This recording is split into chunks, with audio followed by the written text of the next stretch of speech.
안녕하세요. 손하나의 서재에 오신 걸 환영합니다. 나이가 들수록 말을 줄여야 합니다. 듣기보다는 말을 더 많이 하는 사람은 항상 말실수를 하기 마련이죠. 그래서 오늘은 듣기에 관한 조언이 담긴 책을 준비했습니다. 히어. 이 책에서 우리는 아무리 친해도 함부로 하면 안 되는 말이 무엇인지, 어떻게 잘 듣는 사람이 될 것인지 배워보겠습니다.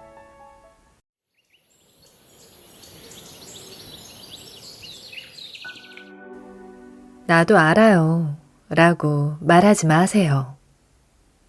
섣불리에서는 안 되는 말. 무슨 일 있으세요? 안색이 안 좋아 보이네요. 네, 키우는 강아지가 아파서 정말 우울해요. 이렇게 힘들 줄 몰랐어요. 아, 맞아요. 그 마음 저도 알아요. 회복이 안 될지도 모른다고 생각하면, 네, 알 것 같아요. 저도 예전에 키우던 강아지가.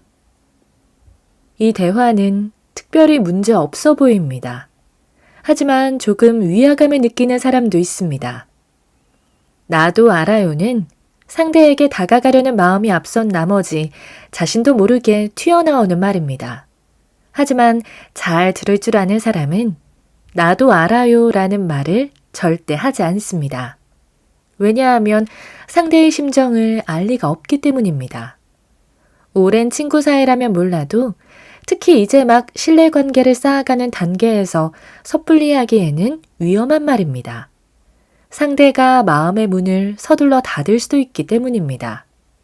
상대는 마음속으로 어떻게 그렇게 쉽게 할 수 있지? 나에 대해 뭘 안다고 그러지? 라고 생각할지 모릅니다.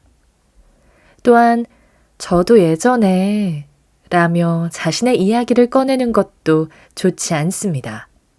남의 말을 듣지 않는 사람, 자기 이야기만 하고 싶어하는 사람이라는 인상을 주기 십상입니다. 수용하고 공감하는 모습을 보여주고 싶다면 그렇군요. 힘드시겠군요. 정도가 무난합니다. 상대의 말을 그대로 받아들이는 것이 좋습니다. 사람은 각자 말에 지도가 있다. 상대의 이야기와 비슷한 경험을 한 적이 있다면 나도 알아요 라고 말하고 싶어집니다. 하지만 그것은 지식과 경험에 덧칩니다.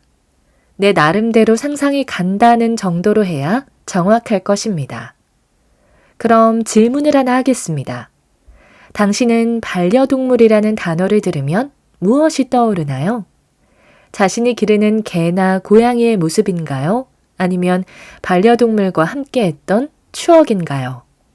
혹은 반려동물을 소재로 한 영화나 애니메이션이 떠오를지도 모르겠습니다. 이처럼 하나의 단어에서 연상되는 이미지는 사람마다 다릅니다. 상대가 떠올리는 것과 자신이 떠올리는 것도 다르겠죠. 아무리 친한 사이고 같은 환경에서 생활하는 관계라고 해도 완전히 같을 수는 없습니다. 나이나 성별, 태어난 곳이나 자란 곳, 좋아하는 것과 싫어하는 것까지 모두 같은 사람은 없습니다. 당신과 완전히 똑같은 인생을 살아온 사람은 이 세상에 존재하지 않으니까요. 우리 머릿속에는 태어난 이후로 줄곧 경험을 통해 얻은 막대한 단어와 그것과 연관된 이미지가 축적되어 있습니다.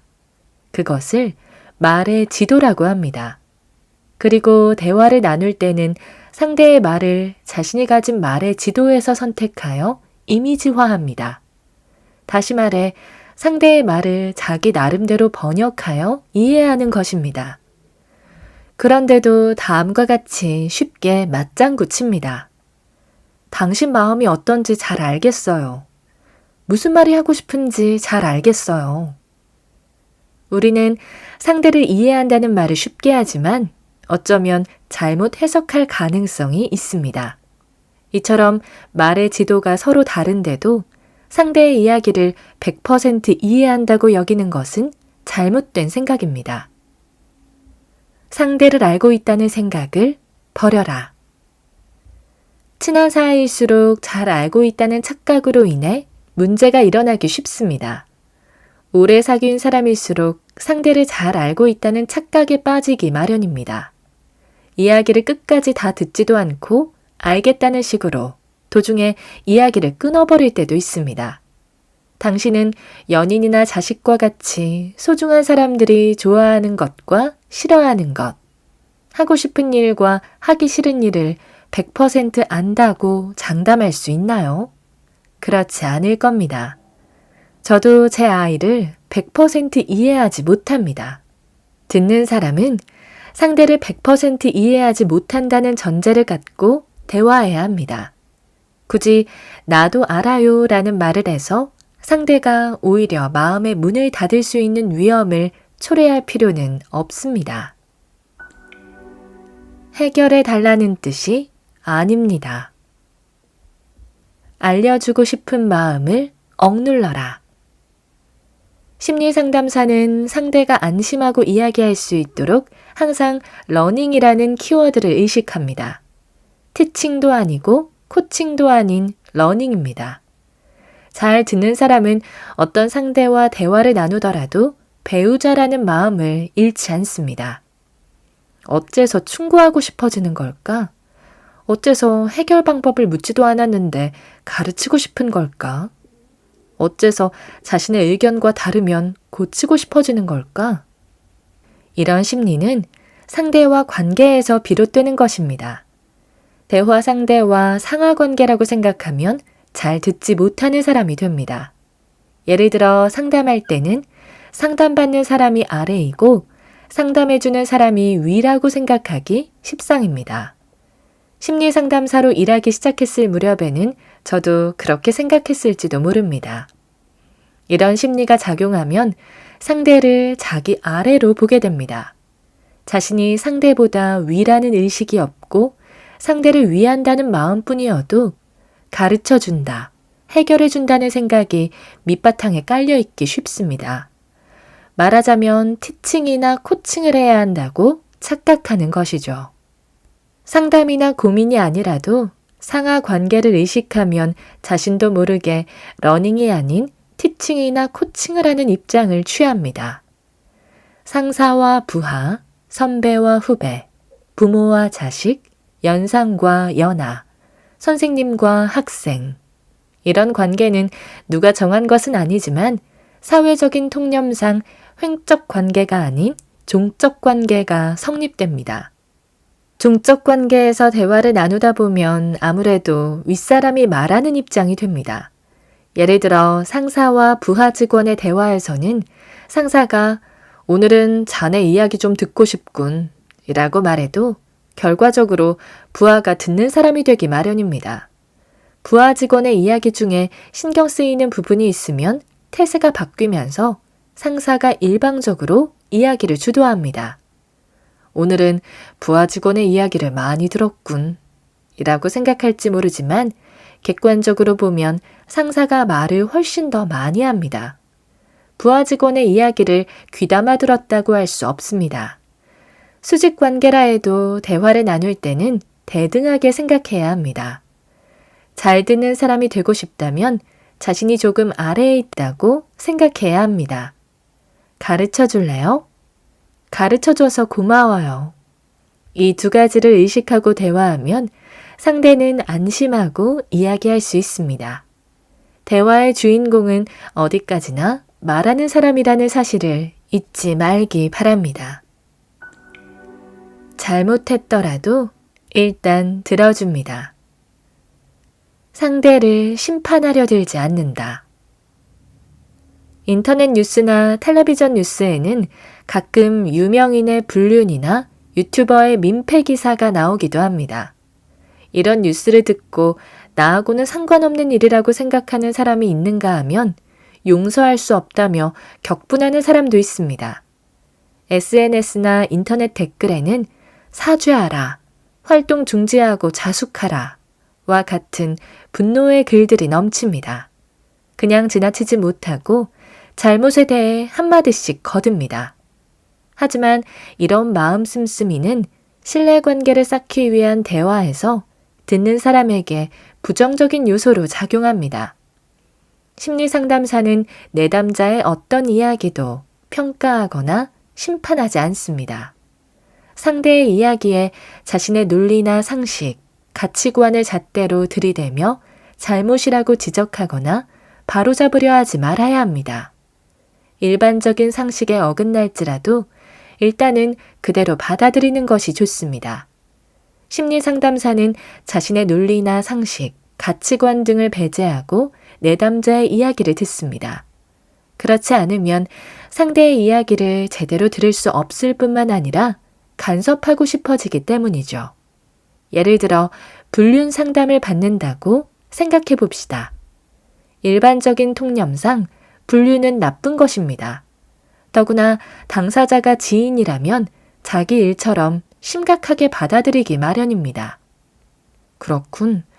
하지만 불륜은 상대도 자신도 가족들도 모두 불행하게 만드는 일이야. 상대를 위하는 마음이 클수록 진지한 조언을 아끼지 않습니다. 이 자체로는 그냥 하나의 커뮤니케이션 방식입니다. 하지만 대화의 심리적 안정감을 높이고 무슨 말이든 하는 사이가 되려면 사실상 심판하는 듯한 말을 해서는 안 됩니다. 심판하듯 말하는 것은 상대의 입장에서 대화를 거북하게 만드는 벽과 다름없습니다. 일단 벽이 쳐지면 어떤 사정이 있는지, 무슨 생각인지 더 이상 속내를 털어놓지 않습니다. 수용과 공감의 단계에서는 그렇군 이라고 말한 다음에 그런데 말이야 라는 말이 나오지 않도록 참는 것이 좋습니다. 상대가 어떻게 생각해요? 라고 물으면 그때 비로소 답을 하면 됩니다. 틀린 것이 아니라 다른 것. 좀 더 깊이 들어가서 대화할 때 상식이나 통념 등과 같은 정론을 펼치는 것은 듣는 사람에게 생각보다 큰 압박으로 느껴집니다. 불륜이 나쁘다는 것은 당사자도 잘 알고 있는 사실입니다. 그건 나도 잘 알고 있어. 하지만 나름의 사정이 있단 말이야. 라고 생각할지 모릅니다. 상대가 어렵게 이야기를 꺼내는 이유는 수용과 공감을 바라기 때문입니다. 심판하거나 바로 잡아주기를 바라고 이야기하는 경우는 거의 없습니다. 잘 듣는 기술과 크게 관련 없을지 모르겠지만 말하는 사람이든 듣는 사람이든 세상사에 정답이 없다고 생각하는 것이 좋습니다. 상대가 틀린 것이 아니라 자신과 다를 뿐이다. 이것이 잘 들을 줄 아는 사람이 상대의 이야기를 받아들이는 자세입니다. 세상에는 다양한 사람이 있습니다. 당신이 꺼리는 일을 대수롭지 않게 생각하는 사람도 얼마든지 많습니다. 당신이 올바르다고 생각하는 삶의 방식과 정반대로 사는 사람도 있습니다. 대략적인 성향을 알고 있다고 생각하더라도 이야기를 나누다 보면 이 사람은 의외로 냉철하구나. 사소한 일에도 꼼꼼한 사람이구나. 회사에서만 사교적으로 행동하는구나. 등과 같이 상대의 또 다른 면을 발견하기도 합니다. 사람들이 살아가면서 일어나는 많은 일들이 사실상 쉽게 시시비비를 가릴 수 있는 문제가 아닙니다. 듣는 사람이 먼저 해야 할 일은 상대의 이야기를 잘 들어주는 것입니다. 그리고 상대를 인정해주는 일입니다. 진지한 사람일수록 자신의 논리나 상식, 가치관을 쉽게 배제하지 못합니다. 또한 확고한 신념이 있는 사람일수록 상대의 이야기에 민감한 반응을 보입니다. 공감은 해도 동감하지 않습니다. 공감, 나도 그렇게 느끼는 기분. 안심하고 이야기하려면 무엇보다 상대의 이야기에 공감해 주어야 합니다. 하지만 주의해야 할 점이 있습니다. 바로 동감하지 않는 것입니다. 공감하되 동감하지 말라는 말은 어떤 의미일까요? 당신의 부하 직원이나 후배가 다음과 같은 말을 하면 어떻게 반응하는 게 좋을까요? 오늘 말도 안 되는 클레임이 있었는데 거기에 대응하느라 원래 업무를 제대로 못했어요. 막말하면서 입에 담지도 못할 욕설까지 하는 통에 충격받고 조퇴한 직원도 있을 정도예요. 다음 A와 B 중 어느 쪽이 듣는 사람의 입장에서 더 효과적인 반응일까요? A. 고생했네. 화가 날 법도 하네. 라고 동의한다. B. 내가 더 열받네. 라고 함께 화를 낸다. 효과적인 대처는 A입니다. 함께 화를 내는 B도 상대에게는 위로가 되지만 말하는 사람과 같은 감정을 느끼는 동감은 듣는 사람의 입장에서 좋지 않습니다. 예를 들어 B와 같이 반응하는 상사는 클레임을 건 사람에게 화가 난 나머지 부하 직원을 보호하거나 클레임이 생기지 않도록 조치하려고 할 것입니다. 어떤 사람이야? 조퇴한 직원은 괜찮아? 자네는 어떻게 대응했어? 그럴 때는 바로 나한테 보고하도록 해. 이처럼 질문하고 충고하는 과정에서 말하는 사람이 해결해야 할 문제가 어느새 자신의 문제가 되어 대화의 주인공이 바뀌어 버립니다. 상대가 하고 싶은 이야기를 듣기보다 자신이 질문하기에 바쁩니다. 듣는 사람이 감정에 사로잡히면 말하는 사람이 바라는 상황과 다른 방향으로 대화가 흘러가기 십상입니다. 반면 A는 부하 직원의 감정을 이해하면서도 어디까지나 부하 직원이 이야기의 주체가 됩니다. 동감, 생각이나 의견이 같은 것. 함께 화내고 자신의 일처럼 이끌어주는 B도 의지가 되는 상사입니다. 하지만 듣는 사람으로서는 어떨까요? 심리 상담에서는 공감과 동감을 이렇게 표현합니다. 물에 빠진 사람을 보고 자신도 뛰어들어 힘들지? 하며 함께 허우적거리는 것이 동감이고 물에 빠진 사람을 바라보며 많이 힘들겠군 하고 감정과 기분을 상상하는 것이 공감은 하되 동감은 하지 않는 것입니다. 다만 심리 상담사가 내담자의 고민을 남일처럼 여긴다는 의미는 아니니 오해하지 말아주세요. 함께 허우적거리는 것도 의지가 되지만 심리 상담사는 허우적거리는 사람이 자기 힘으로 빠져나오도록 도와주는 존재입니다. 스스로 해결할 수 있는 길로 이끌어주는 역할을 합니다.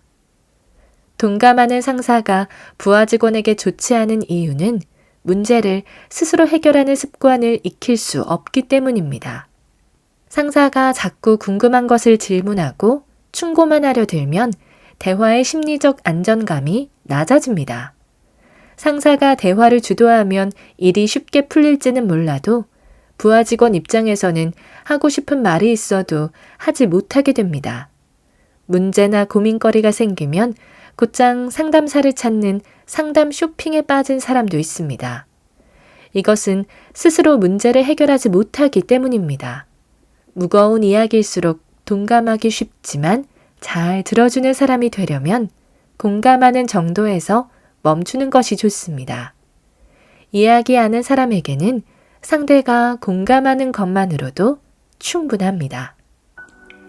상대를 완전히 알 수는 없습니다. 첫인상을 믿지 마라. 처음 만나는 사람에게는 정도의 차이는 있지만 첫인상이 있습니다. 겉모습이나 인사만으로도 신경질적이겠군, 사교적이고 수다스럽겠군, 자신만만해 보이는군, 내성적이군 등과 같이 상대를 자기 마음대로 레이블링하는 경우가 많습니다. 레이블링이란 어떤 태도나 행위에 대해 부정적인 꼬리표를 다는 것을 말합니다. 심리학에서는 메라비언의 법칙을 많이 인용합니다. 심리학자 앨버트 메라비언이 연구 발표한 것으로 사람은 상대를 말 7%, 목소리 38%, 외모 55%로 판단한다는 것입니다. 사람을 사귈 때 첫인상이 그만큼 중요하다는 의미입니다. 그런데 잘 들어주는 사람이 되려면 절대 첫인상을 휘둘려서는 안 됩니다. 또한 이야기를 조금 나눠봤을 뿐인데 상대를 잘 안다는 식으로 반응하는 것도 레이블링에 해당합니다. 사람들은 각자 고유의 말의 지도를 갖고 있듯이 우리는 자신의 지식과 경험을 바탕으로 해석하기 때문에 상대를 100% 이해하는 것은 불가능합니다. 레이블링을 하면 상대를 있는 그대로 받아들이지 못합니다. 그래서 정작 들어야 할 말이나 중요한 말을 놓치는 경우가 많은 것이죠. 그러면 상대는 반대로 당신을 거들먹거리는 사람, 남의 이야기를 듣지 않는 사람으로 레이블링할지도 모릅니다. 이야기를 듣는 목적은 상대를 평가하는 것이 아니라 수용하고 공감하는 것입니다. 상대를 내 마음대로 판단하는 오류. 상대에게 당신은 이런 점이 있군요 라고 알려주는 것도 좋지 않습니다. 예를 들어 상사와 부하 직원의 면담에서 상사는 아무래도 부하 직원을 평가해야 하는 입장입니다. 잘못한 점이 있으면 지적하고 스스로 깨달을 수 있도록 도우면서 부하 직원이 더욱더 성장하기를 바랍니다. 교육이라는 측면에서는 조언이 반드시 필요합니다. 하지만 신뢰관계가 충분히 형성되었을 때 조언해야 상대가 긍정적으로 받아들일 수 있습니다. 심리학에는 레이블링 이론이 있습니다. 당신은 이런 사람이다 라는 말을 들으면 그 말대로 행동하게 된다는 것입니다. 이 이론대로라면 우리는 상대를 심리적으로 컨트롤할 수 있습니다. 예를 들어 역술가가 당신은 참 대화가 서툰 사람입니다 라고 말하면 어떨까요? 왠지 그런 것 같다는 생각이 듭니다. 누구에게나 조금은 있을 법한 성향인데도 지적받는 순간 맞아, 그런 것 같군 이라고 믿어버립니다. 그렇기 때문에 듣는 사람이 당신은 이러이러한 것 같다고 했을 때 상대가 그럴지도 모른다고 답하더라도 그것이 맞다는 보장은 없습니다. 거듭 말하지만 일단은 상대가 안심하고 스스로 이야기할 수 있는 관계를 쌓는 것이 우선입니다. 오늘 저와 함께한 시간 어떠셨나요? 편안한 시간이 되었길 바라며 또 들러주시길 기다리겠습니다. 그럼 잘 자요.